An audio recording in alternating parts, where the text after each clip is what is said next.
mumwe wangu akazobuda mwe usiku ndinofungidzira kuti kwaiva kuma2 achiti iye shamwari nyongo yakwira rega ndimboenda kutoilet. Ndikati zvakanaka ndokusara nemwana wangu ndakarara. Asini ndakazoona maminutes afamba mumwe wangu haana kukwanisa kudzoka. Ndopandakabuda mumba ndichienda kunze kunotsvaga kuti kumwe wangu mutoilet maapinda. Ndikaona mutoilet hamuna munhu. Ndikatenderera ndichiri ndega ndichidaidza mumwe wangu handina kumuona. Wagomana uyai muone zvaitaka television Utindi TV yasata Utindi TV yaba ganjanda uyaikane muone. Inini ndinonzi Lilian Mateta. Ndauya pano paUtindi TV nenyaya yangu kuti nditu achiti iye shamwari nyongo yakwira rega ndimboenda kutoilet. Ndikati zvakanaka ndokusara nemwana wangu ndakarara. Asini ndakazoona maminutes afamba mumwe wangu haana kukwanisa kudzoka. Ndopandakabuda mumba ndichienda kunze kunotsvaga kuti kumwe wangu mutoilet maapinda. Ndikaona mutoilet hamuna munhu. Ndikatenderera ndichiri ndega ndichidaidza mumwe wangu handina kumuona. Ndikanomutsa nebhai yangu tikauya tikaita vaviri tikatenderera tikashaya tikanomutsa vamwe kusvika takawanda usiku ihwohwo. Vamwe vandaiva navo munharaunda vakati aiwa hatichimirirai kuchene tozoona kuti tingatangire papi kutsvaga. Vamwe vangu vandaiva navo vakaenda mudzimba dzavo. Ini handina kuenda kumurara. Ndakabva ndaenda kuseri kwemakomo kune vamwe vandoti mai. Ndaenda ikoko ndakasvikotaura nyaya yangu vakati nyaya yenyu yatishamisa hande tinomutsa machiameni emunzvimbo muno. Takaenda kumachiameni tikavamutsa tikadzoka futi tikatanga kutsvaga tikashaya. Mai vandakanomutsa ndo vakabva vati tadi tambotarisa tsoka kuti sezvo muri kuti murume wenyu anga asina bhutsu hatirondei tsoka. Takatarisa tsoka zveshuwa tikaiona yakatarisa direction yekwachigovanyika kuSt Mary's. Takaronda tsoka iyoyo tikasvika muchidhasti chinofambirwa chinoenda kumakuva. Takaishaya kuti tichazoona kuti yaenda nekupi nekuti muchidhasti mama akufambawo mota. Vamwe vangu vaya vandaiva vakati hatidzokerei tozozviita kwachena. Ini ndakapiwa dhora kuti ndikwire kombi ndiende kumasowe nekwandakanga ndakafamba nemurume uyo ari nazuro wacho. Ini ndakati kombi handisi kukwira ndiri kuenda netsoka zvichida pane pandinomuwanira. Ndakadzokera kwese kwandaiva ndiri kuchechi kwatanga tabva chiri chipiri. Ndikasvikotaura kuti murume wangu uye wamakashandira nezuro handisi kumuona. Zvese vakati regai tikuitire munamato. Tikaenda kwese kwandakanga ndafamba naye ari nezuro ndikashaya. Ndopandakaudza hama dzemurume. Ndakatanga kubata muzukuru. Ndafonera muzukuru. Ndakabva ndafonera tete. Ndafonera tete vakati zvinhu zvakadai handisati ndambozviona. Ndiri pakati pekudaro musi iwoyo ndakaenda kupolisi kuCA. Ndikanzi nyaya yenyu yamuya nayo endai kuintersection ndokwamunomhangarira vanhu vekupi vekuNew Cemetery. Ndaenda kuintersection ndakanzi mirirai 7 days. After 7 days mozouya zvemoripota. Zuva rechipiri rechitatu bamukuru vakauya natete pamba pandaigara nemurume wangu anonzi Garikayo. Vauya vakavhunza nevamwe vanhu vese vanga ndinavo vandaibatsirana navo kutsvaga venharaunda vakaungana. Ndobva ndarondedzera zvakanga zvaitika. Bamukuru mukoma wemurume here kana kuti? Mukoma wemurume wangu. Natete. Ndarondedzera zvakanga zvaitika ipapo vakati zvakanaka. Vakabva vapiwa zano nemumwe wakanga aripo kuti ichi chiitiko chiyoda kuti mutsvage kuti mufambe munzwe kuti chii chaitika. Bamukuru vakati isu tiri vana tatumwa nevakuru tichambodzokera kumusha tinonzwawo vakuru kuti vanoti kudii. Panguva iyoyo vakadzokera. Vadzokera ndakazonzwa vachiti amai nini uyai tisangane kupi kwaMakoni. Zveshuwa panga paine 2 days vabva. Takaenda kwaMakoni kureva kuti 7 days dzedu dzakanga dzachikwana. Taenda kwaMakoni ndikanotsanangura kuti murume akabuda sei zvese ndikatsanangura. Kwamakoni kupolisi? Kupolisi. Okay. Ndanotsanangurira polisi. Sorry amai, pakutanga mati murume akashayika musi wa 11 mwedzi upi? December. Okay, December 2024. 2025 ka. 2024 ndizvo. Alright. Asati atamba Christmas. Okay, alright. Ngati chienderai mberi takwamakoni 7 days dzadzakwana. Hongu. Mapurisa ekwamakoni akati tichakubatsirai kutsvaga munhu wenyu. Mune mapictures ake here? Tikati hongu. Tikafotokopesa mapicture. Bamukuru vakatakura mamwe. Iniwo ndikasarawo nemamwe anga ari mufoni. Ininiwo ndaenda kumba kwangu nekuti bamukuru vakanga vaendawo kwavaisvikira kwana tete. Inini ndasara ndakazopiwa vana munharaunda, vana vanga vakura kuti vandibatsire kutsvaga. Takafamba tichienda kunana Zengeza 2, Zengeza 3 kusvika kuZengeza 4. Kwese takafamba. Pataifamba taibvunza vanhu. Ndichiratidza foto reya renga riri mufoni kuti murume akadai makambomuonawo here, hamuna kusangana naye here, takamushaya musi wakati. Vamwe vaipindura kuti takamuona achiratidza kunge ari kurasika njere. Makamuona achienda nepi? Vanoti hatizivi. Ndakanamatidza futi mapictures ake ikoko ku4 kugomba kwese kuZengeza 3 kuZengeza 2. Zvese zvakazviita. Bamukuru vakaendawo kwaChikwana vakanotsvaga. Ivo vachitsanangura vanoti vakaona munhu akafanana nemurume wangu ainzi aonekwa kwaChikwana. Zvese hembe, chiso nemhanza nekushaya bhutsu vanoti vakaona akadaro asi haasi. Ndomataurira vakaita kwatiri. Ininiwo ndakaenderera mberi nekutsvaga kusvika ndichingoshaya. Ndoendawo mumaprofita Masowe kwabva kwanzi dai mauya nehama dziyani dzemurume wenyu.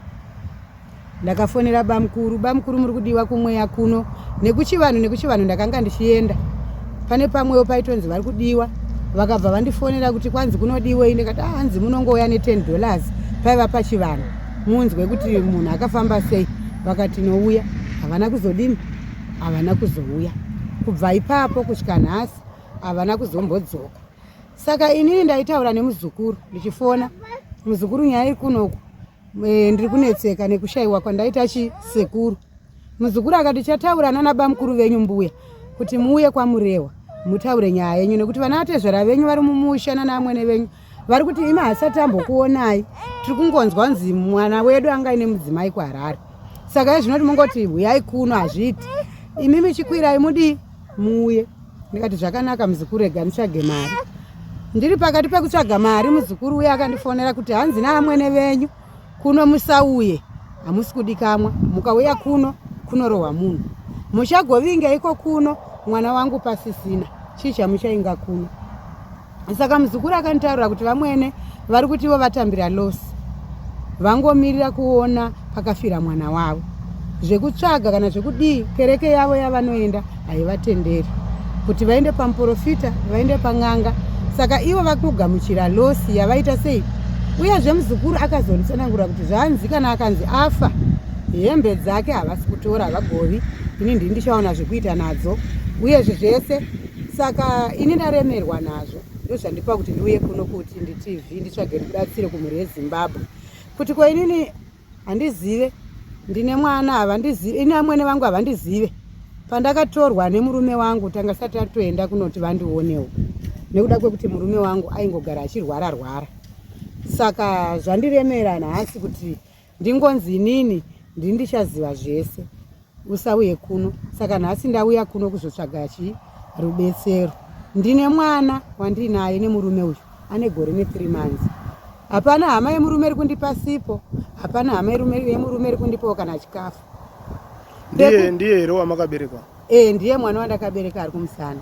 Okay. Hapana kana chikafu kana pekugara, pekuti ini ndichiwanawo kuti ndione pekugara. Hapana, ndiri kungogara muimba isina kana dhoo. Imba yandinogara haikiwi. Chidhoo ndakazongopiwawo nevamwe chekungozendamisa, asi hapana kiwi. Vana vangu vandinavo vandakaroorwa ndinavo, murume wangu ndiye atomboendesa kuchikoro, havasi kutoenda kuchikoro. Pane ane 11 poita ane 5 years, vese vakangogara. Saka ini ndiri kukumbira rubetsero kumhuri yeZimbabwe kuti ndaremerwa, nekuti patinopfugamawo tichienda mumachechi kunotonzi ndaona matsakatika sezvakaita futi murume wenyu. Saka inini handina chakaipa chandakaita pamurume wangu, asi kuti murume wangu takawirirana kuti tichagara tese. Ndinokumbira kubatsirwa nyangwe nevanobatsira nemutoo urudzi hupi kuti ndizive kuti murume wangu aripi. Ndakazofonerwa neCID kuCentral Charge Office mutauni kuti huyai kuno, ndikati handina mari. Vakauya vanoitwa staracho ndakurikangana achirega yenyu kutaura mazita. Vakauya vakandibvunza futi kuti chii chakaitika, ndikatsanangura. Ndikaenda kwamakoni vakanditi mapurisa, nyaya yenyu yamumaoko meCID. Mwana wemurume wenyu akauya akati nyaya iyi ngaende mumaoko meCID, vaferefete kuti munhu angawanike sei. Saka ndiye akaisa kupi, akaisa mumaoko meCID. Ndikati zvese zvakangonaka, ini chandinoda ndechekuti munhu adiniwo awanike. Saka izvozvi ndo mamiriro akaita nyaya kuti nyaya iri mumaoko meCID. Vachitsvagurudza, polisi yaitidaidza, kune munhu afa kuno, yaimuone kuti ndiye here, toenda toona hasi. Kune munhu aererawo kuna Nyatsime, ndoenda ndoona hasi. Saka ini chandiri kukumbira kumhuri yeZimbabwe, ndiri kuda kuchena pamberi pehama dzemurume wangu, nekuti ivo vari kutoita sekuti vari kundipomedzera kuti ndiri kuziva zvakaitika pamurume uyu. Ini handina chandiri kutoziva. Ini ndinotoriwo neshuvi rekuti dai murume wangu aichengeta mwana wake. Saka ndiri kukumbira kune vanobatsira nemutoo urudzi hupi kana kungave pai, vavhundunyure vaseche chakavanzika chakaitika pamurume uyu, kuti ini ndisununguke, zita rangu ribudewo kumaCID kwariri kuenda uko, kuti ndichene kuti handina chandakaita pamurume uyu. Ndo chiemo chandakakumbira kumuresa. Right. Ndanzwa muchiti zita rangu ribudewo kumaCID. Mapurisa akamboratidza here kakukupomedzera inyaya kana kuti vaingoferefeta vachibvunza mibvunzo? Aiwa, havana kundipomedzera. Vaibvunza kuti chii chakaitika. Asi ini semunhu ndisati ndambofambira kumaCID ikoko, ndisati ndamboendako kumapurisa, ndinongoremerwa. Dzimwe nguva ndisina kana mari, ndobva ndanzi uyai kwamakoni. Last time ndakanzi uyai kuCentral, ndikapindura kuti handina mari, vakanditi endai kwamakoni. Ndakatofamba netsoka kuenda kwamakoni, kuenda nekudzoka ndine mwana kumusana. Kwamakoni police station. Apo ndaenda kumaCID kuti pane bepa raida kusainwa kunzi tichiri kutsvaga munhu asati amuwana. Alright. Hati uyei pakudai soma, murume wenyu aiita nezvei muupenyu? Zvii chaaiita? Murume wangu aiita zvemaherbs. Munhu akadzidza zvemedicine, zvekutora scan. Aishanda nemwe mutauni kwanda mukayakaya. Achichera mishonga yake musango, achigadzira inoda kutengwa, otengawo, achirapa vanhu. Zvemaherbs ndo zvaaita. Hapana zvimwe zvaaita here zvinhu zvinoriska upenyu hwake, zvekuti anogona kugara ari patageti achitsvagwa nevamwe vanhu, kana kuti zvamungafungira kuti pamwe pane paaitirwawo jealous nevamwe? Hapana zvinhu zvaaita here zvingangoriska upenyu hwake? Zvinhu zvaaita hapana. Hapana, ndo basa rake iroro raingoita. Achifonerwa tine urwara nehenia, vanoda kurapwa prostate cancer, ndo zvainyanya. Achienda, achinobatsira, achingodzoka. Munhu anga asiri kana kuti zveviolence nevanhu. Aiwa, munhu aiva akazvinyararira. Ainwa here doro? Anga asinganwa. Okay. Alright, ngatichiuyai pakuti imi mamusati mwasvika mumusha, mama ane nguva yakareba sei mwaroorana nemurume wenyu? Inini gore rino ranga rechitatu. Okay. Ipapo ndoda kuti ndipatsanangure. Murume wangu ini handisi mudzimai wekutanga.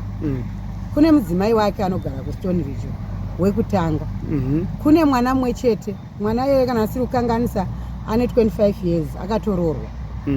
Murume wangu inini ndandine murume wanguwo inini ndichigara kuStone Ridge. Asi inini ndine kunetsana kwandakaita nemurume wangu kuStone Ridge. Ndobva ndatama, ndobva ndanogara kuTenhof. Ava baba ava vazonditora vaindiziva, indaivazivawo nekuti indaimbobatsira vanhu ndiri madzimai. Ndobva ndazosiya. Saka ava baba ava ndopavakazondiona ndatama pamurume wangu. Ndatama pamurume wangu, murume wangu wakare wandiri kutaura pakunetsana kwatakaita. Akabva andipa gupuro rematenesi, akabva andipa gupuro rechilaiti, akati munovhinikira mberi. Saka ini ndakatama ndobva ndaenda pane imwe hama yangu yandaiwirirana nayo ku10 off ndobva ndatanga kugara ipapo, imba isitorina denga. Asi baba ava vakazouya, ndofunga pamba apa ndanga ndane 2 months ndabva kumurume wangu wokutanga. Vazouya baba vakati madzimai tiri kunzwa nzi makasiyana nemurume wenyu. Ndakati hongu, ndakasiyana nemurume wangu, ndine zvimwe zvakavanzika zvasingagoni kuti nditaura. Ndobva vanditi ini ndiri kutsvakawo mudzimai wokuti ndidini ndigare naye, nekuti kumba kwangu hakuna rugare.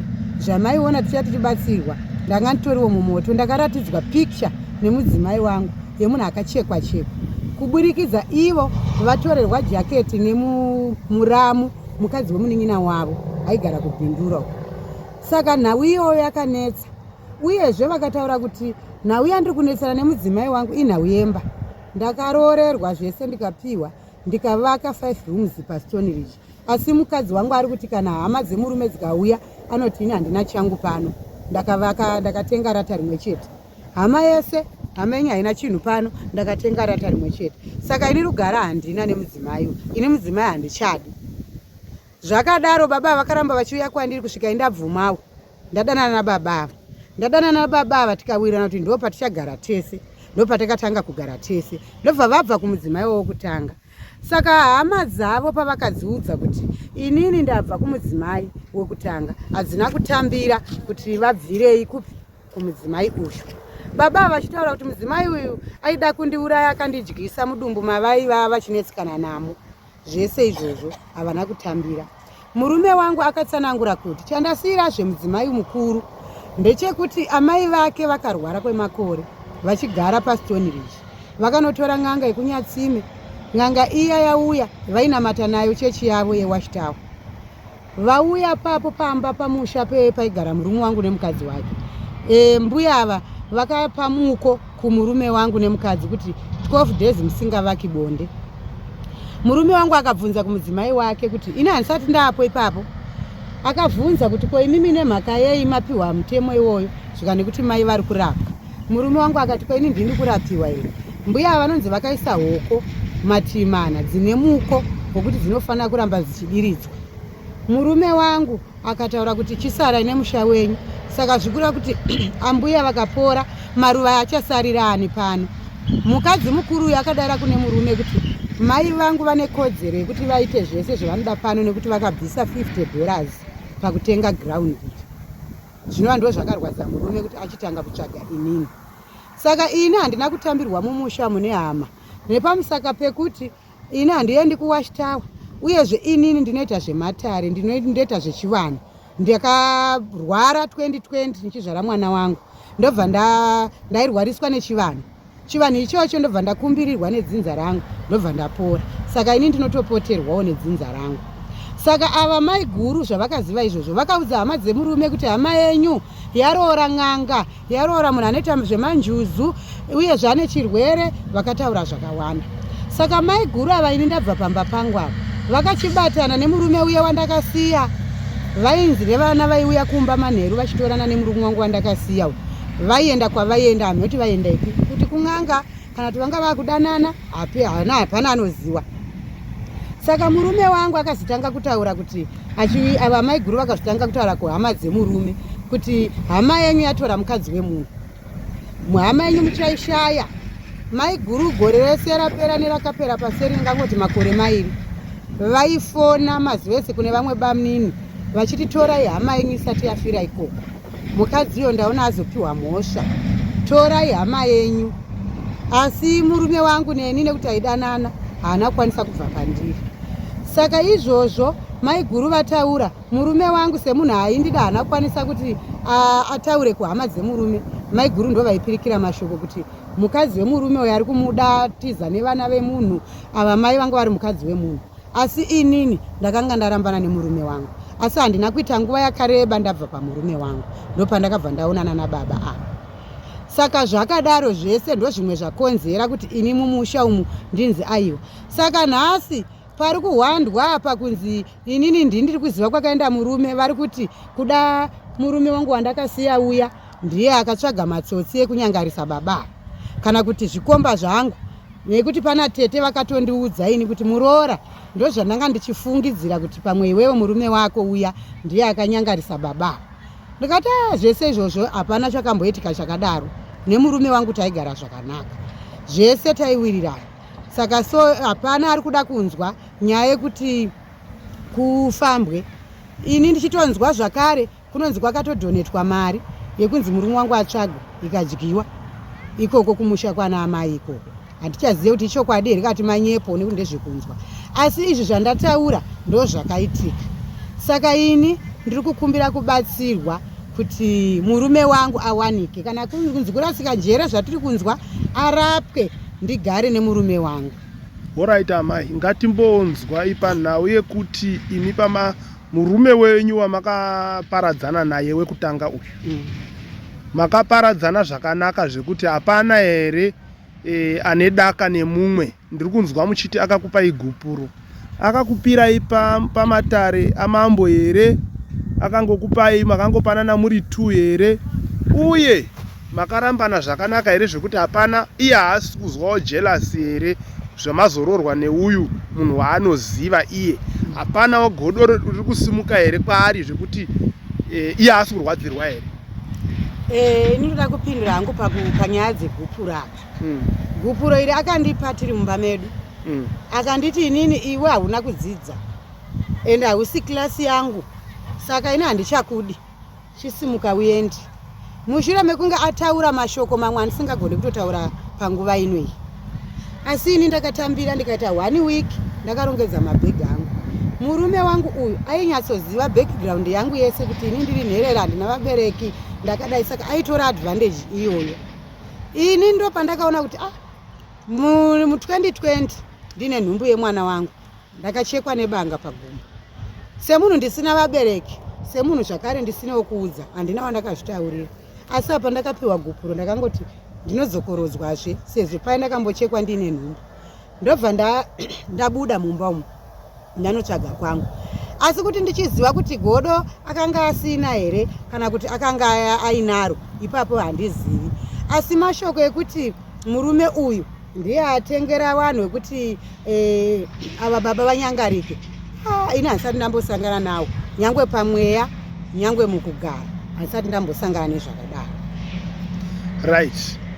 Murume wenyu achibuda uyu azonyangarika uyu akabuda zvakatonaka pasina kana kurwara kana kuti aimboita dambudziko rokurasika njere here kana kukanganwa? Murume wangu uyu akaita nguva, ndingangoti makore mairi ese andagara naye kubva ndichitanga. Akangouya kubva kwamai guru ikoko aine dambudziko remudumbu. Mudumbu make maita dzimwe nguva dzekuti munofufumira kuita kunge munhu akaoma dumbu, dzimwe nguva aichaya. Izvi zvaingoita ma-on off, pamwe ombopora pamwe zvodzoka zvichibatanidza nemusoro. Zvakazoenderera mberi, tatorwa kwataigara kunyatsime nevamwe bamukuru, vakati aiwa ndinemba kupi kwandinogara kuJambanja, uyai mugare ikoko. Takaenda kuJambanja nemurume wangu achirwara, asi ikoko akazenga akutoita wesi nekuda kwekuti urwere huya hwaingokura pai mari. Asi huchikura takasvika zvakare pakudzingwa ikoko, takabva zvisina kunaka. Tadzingwa ikoko, takadzingirwa nyaya yekuti murume wangu akanga akumbirawo mari kumukoma wake yekushandisa, ini ndine pamiri pemwana. Asi mari akahana kuidzosa nenguva yakanga anzi haidzose. Bamukuru paseri pe1 week vakabva vati ndakuda mari ye, yakanga iri $60. Bamukuru vakabva vati ndakuudza mudzimai wako kutanga kuti uri pamba pangu ibva.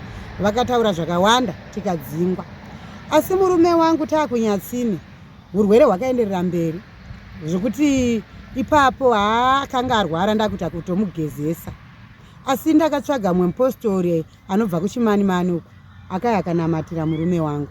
Murume wangu ndopa akanga apora, ane 1 week, musoro wanyarara, mudumbu hachachai, akanga ane 1 week. Ndopa akabva ati pazoya zvekupomoka izvi, ndopa akabva angozoti takarara ndakumboenda kutoilet. Asi pakukanganwa anga anako, ndakakaona ini kakukanganwa kuti aiva munhu wekuti aigara akati pamwe chaabata chiri padhuze naye ototi handisi kuziva kwachiri. Chiitiko ichi chaitika chekuti isusu takanga tabva kuchechi asati azopumhuka takaenda kune mumwe muzukuru anogara kumhiri kwaNyatsime. Muzukuru iyeye anoti mbuya ndakaona maonere kuti sekuru pfungwa dzavo dzanga dzisanyatso kuita zvakanaka. Izvi akuzvitaura iye zvino taakutaura kuti sekuru hapachisina vakaenda hatisi kuziva. Akati musi uya wamapedzisira kusvika ndakaona muonere iwoyo nekuti vaingotaurisa zvimwe zvavasingamboisiti. Asi inini ndakaona kukangamwa. Nemusi uyu wavazomuka vachienda uyu takanga tichigeza munamato wedu ari manheru. Vakati batidza light muri mutoilet. Vakataura zvakaraudzira zvokuti vaingotaura nyaya dzakasangana. Ini ndikatovati madii mamboti tianyarara tambochinja imwe nyaya ndichizama kuti vanyarare kutaura kwanga vakuita. Ndopavakabva vangotizii pakunorara vakangorara nehembe dzavo. Ini semumwe wangu airwara ndamubvunza kuti wararirei nehembe. Ndakangovasiya ndopavakazondimutsa vakati shamwari maasidzi akwira ndakumboenda kutoilet. Ini zvakanaka ndokwakubuda kwavakaita havana kupfeka mapushi havana kutora juzi kana foni. Ini ndopandakazoona maminitsi awanda ndopandakati rega ndichere mwoyo wangu zvida mudumbu muye zvematanga ndokunoona mutoilet muye hamuna munhu. Ndokutovashaya kwandakaita kubva ipapo musi wa11 kusvika nhasi. Ndanzwa muchiti hama hadzina kugamuchirai mumusha. Makambenge mazama kuenda ere mumusha mwacho kana kuti vakangozwa kuti kune munhu iwo ndobva varatidza kusagamuchira? Hama dzemurume dzakangonzwa kuti kune mudzimai murume wangu nekuda kwekuti munhu nyama yake yaigara ichingorwadza. Akati kana ndazosimba ndawana zvemari yekuti tikwire iwe neni tichaenda kumusha ndonokuratidza pana mai ndokuratidza dzimwe hama. Saka ini nekuda kwekuti zvendakanga ndakazvitakura aiti aiwa mirira utange wasununguka tozoenda. Dambudziko rake rekurwara riye harina kupera. Ndasununguka aingova maon off eurwere nekushaya mari yekutoti paazobuda kuti titowana kudya aifonera hanzvadzi yake tete kuno handina kana chikafu ndaakufa nenzara votitumira. Muzukuru kuno ndaakufa nenzara votumirwa mari. Saipapa pavazobva vachitobuda apa vakanga vatumirwa $20 nemukoma wavo. Mukoma wavo achiti muning'ina kwira bhazi umboenda kumusha kwamurehwa unoona mai vari kuda kukuona vada kutaura newe. Akati zvakanaka handina mari bamukuru ribva vatumira 20. Saka murume wangu akatombogeza rimwe rezuva asati abuda kunyangarika akabva abuda achiti ndakuenda kumusha. Iye achidzoka pandiri akati ndadzokera mumbari manyoka anga atanga ndakutanga kushaya. Saka ndaona kuti handingasvike zvakanaka.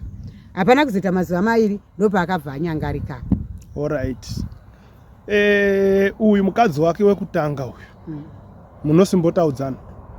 Taionana tiriko kuStone Ridge ikoko ndopataitaudzana.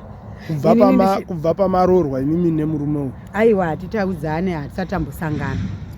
Musati? Hapana kana pamakambofonerana kana kudini? Kufonerwa indakafonerwa naye? Ndichiri kugara ndine mazuva ndatanga kugara nemurume uyu ndiriko kuTenhofu. Ndakafonerwa ndanga ndine pamiri pane 5 months. Ivo vakaenda kumurume wangu yawe wandakasiya ndoko vakapiwa zita rangu ndoko vakapiwa phone number. Saka vakandifonera ini ndandane 1 week ndabva kuScan. Scan yataura kuti mudumbu menyu mune vana 3 vakomana vairi musikana 1. Asi musi wandakafonerwa namai guru usiku hwacho ndakararira nchirutsa ropa kusvika ndatobva pamiri ipapo handina kuzombobata pamiri ndakatozonoshandirwa kune vanonzi mai Vanessa. Ndo pandiri kurangarira pandakafonerwa namai guru ava. Asi nguva zhinji mai guru vanotaura nabamunini vachitiudzai hama yenyu ibve ikoko ndaona yafirako haina mazuva ndaona yafirako. Ava vachiti ko zvinondomubvisa sei? Ipo pamwe pacho bamunini vaitofonerwa vakagara nemurume wangu. Bamunini vaiuya kune murume wangu vobva vati inzwai zvekutaurwa ini ndokubvisai sei? Ava vobva vatifona vanhu varinge vari vese votaura kuti ndaona afira ikoko ndaona mukadzi uyu apiwa mhosva. Hapana kuzomboita mazuva mai guru abva kutaura kuti ndaona apiwa mhosva. Hapana kuita mwedzi murume wangu ndopaakabva azonyangarika. Saka muruda kuti chii masoko enyu kuhama dzemurume wenyu akanyangarika? Inini kuhama dzemurume wangu ndoda kuti inini ndinoda kukumbira kuti tibatane tibatsirane kutsvaga munhu anonzi Garikai uyu anova ndiye murume wangu. Nekuti ini nyangwe ndinganzi ndinoita chivanhu changu hachina bipi rehuroyi ende handisi n'anga yekunzi hanzi ndine mandiriri izvi zviriko zvekutonzi kana mwana achiberekwa anochemerwa nezita zvinotozikamwa misha mizhinji. Saka izvi hazvina kunyangarisa Garikai, asi kuti Garikai handiziviwo chakamubata. Saka ndinokumbira kuti tibatsirane, tise musoro pamwe, titsvage nhau yaita kuti munhu ashaye kuonekwa. Kana ndirini zvichabuda pachena kuti ndini, kana ari nhengi, kana ndiani, kana mweya wenzvimbo zvichabuda papi ipapo. Saka ini ndinongokumbira kuhama dzemurume kuti ngatiise musoro pamwe. Ini ndiri muroora hangu, asi ndinoda kuti tiise musoro pamwe, tibatsirane kutsvaga murume wangu uyu kuti tizive kuti akafamba sei. Ko kuna maiguru ava vamusingataudzani nawo mudzimai wemurume wenyu, munoda kuti chii? Ava kuna maiguru vangu ndoda kuvaudza kuti ndine urombo, handisiri ndakakuputsira imba yenyu. Murume wenyu akataura zvakawanda zvandisingakwanise kutotaura paruzhinji rweZimbabwe. Asi iye aitopika kuti ikoko nyangwe mukamira negumbo rimwe handidzoki, nekuti makanga mamuuraya nemudumbu maakauya namo kwandiri achichema namo. Anoti imi ndimi makazvikonzeresa, makamubikira mazai. Vakanonzi vakanopiwa mazai maiguru neshamwari yavo. Mazai wayo murume achitsanangura anoti akanga ari muplastic bag. Hanzi ndakakutura mazai aya mubheseni vachida kutora paper bag kuti vaisire mishonga yavo semunhu airapawo. Hanzi ine murume ndakavhurirwa hwindo ndikashaudhiwa kunzi iwe wasanganisa mazai angu sei, zvika nemurume anga akasiyana here, mune mamwe akaora here, zvika ndikuziva masiyanirano anga akaita waasanganisirei. Murume anotsanangura kuti aenda kubasa achidzoka manheru akawana mumuriwo muya mabikwa mavheji akasangana nemazai. Achitsanangura murume anoti pandakadya muriwo uyu hanzi ndakazvimesa 6 times asinganzwe kuti ndiri kuita tsvina ndakarara, handaingobuda mvura ka6 usiku hwese. Murume anoti ndakamuka ndikatora mashitsi ndakuda kuwacha. Maiguru akazoti asiyai ndidi ndiwache. Ndo pakabvira dambudziko remudumbu rinova rakazorapwa nemunhu wandataura aibva kuchimanimani. Okay, masoko enyu ekupedzisira kumhuri yeZimbabwe yakatarisa chirongwa chino nhasi munoda kuti chii kuvateereri vese vari kuona programu ino? Ini ndiri kukumbira kumhuri yeZimbabwe kuti veduwe vanogonawo kundibatsira, ndibatsirei kuti murume wangu awanike. Kana akafa ndione paakafira, nekuti ndine mwana ari kumusana ane gore ne3 months anoda kutengerwa sipo nababa nekuchengetwa nekuendeswa kuchikoro. Saka ndoda kungoti mundibatsirewo kuti kana murume wangu akafa ndizive, kana ari mupenyu aonekwe. Uyezve ndoda kukumbira kumhuri yeZimbabwe vanogona nepavanogona ngavandibatsire kuti chakavanzika chibude, tizive kuti murume uyu kuenda kwake kwekuda here kana kuti chii chakaitika paari. Izvozvi ndichikumbira zvakare kumhuri yeZimbabwe. Ndiri kungogara ndiri kumasowe, ndikaenda kumasowe ndinonzi tamuona ari kumapurazi, ndoenda, handina nguva yekushandira mhuri. Ndotokumbirawo kuti kana vanondikwanisa kundibatsirawo kuti ndiwanewo kudya, ndiwanewo pekugara. Kunyatsime kwandinogara handina mazuva ndapiwa stand kuti ndigare. Dzimba dzemusangano dzakangonziwo mune machiyameni vakanzwa dambudziko iri vakandipa pekuti ndigare. Asi ndiri kukumbira kumhuri yeZimbabwe, ndapiwa handina kana kuti ndiwane dhora rekuti ndivake 1 room ndikwanise kuchengeta mwana wandakasiyirwa wacho, ndikwanise kuti ndigarewo pari sefi. Ndinonokerwa usiku, ndinofonerwa nemaprivate number, handizivi kuti ndivanani vanondifonera usiku. Ndinonzwa simbi dzichiridzwa panze, imba yandinogara haina key. Saka ndinokumbira kumhuri yeZimbabwe kuti vandibatsirewo pavanogonawo, kuti ndikawanawo kana pekuisa musoro nemwana, kana vanondipawo kuti ndichange kuhodha madomasi ndichengete avo vamwe vana vangu vaende kuchikoro. Ndo kuchema kwandiri kuita. Alright, mazvita amai. Tinotenda. Ndinotenda kuti mazvinzwira mega mhuri yeZimbabwe zvatsanangurwa naamai ava. Nyaya yacho ine zvakawanda zvayakatakura. So imi manga muchinzwa ndimi munogona kutibatsira kuti tinzwe kuti vangaita seko mai ava kuti vabude munyaya iyi. Uyewo muri kungozvinzwira kuti murume akangobuda akaenda, nanhasi haana kudzoka. Isituation isina kumira zvakanaka iyoyo. So namba dzaamai ava ndinadzo, asi handina kuisa pane kuda kwekuti tine zvatinodzivirira, tine zvatakaona zvakawanda zvinoitika. So vari serious kuda kuvabatsira vese mukatibata panhamba dzeutindi dziri padenga idzo, then tinoita kuti mubatsirane navo amai ava. So panhasi regai timbogumira pano, tosangana muzvirongwa zvinotevera. Senguva dzose, don't forget to subscribe to our channel Utindi TV. Kuti utindi ndokuti thickness kana kuti ukobvu, shirawo kuti kana washuwa nyaya yehobvu dzakakora unongomhanya pa Utindi TV. Fear not, sin not.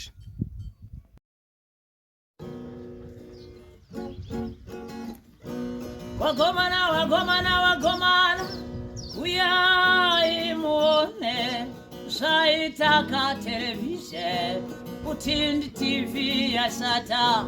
Otende, otende, Utindi TV yababa kanjanda uyaikane muone eutakanjanda waya waita mukurumbira neUtindi TV amakan komana eta makumbozopambiswa wasina vana vavakuwana wasina varume vororwa nekuburikiza netelevisheni.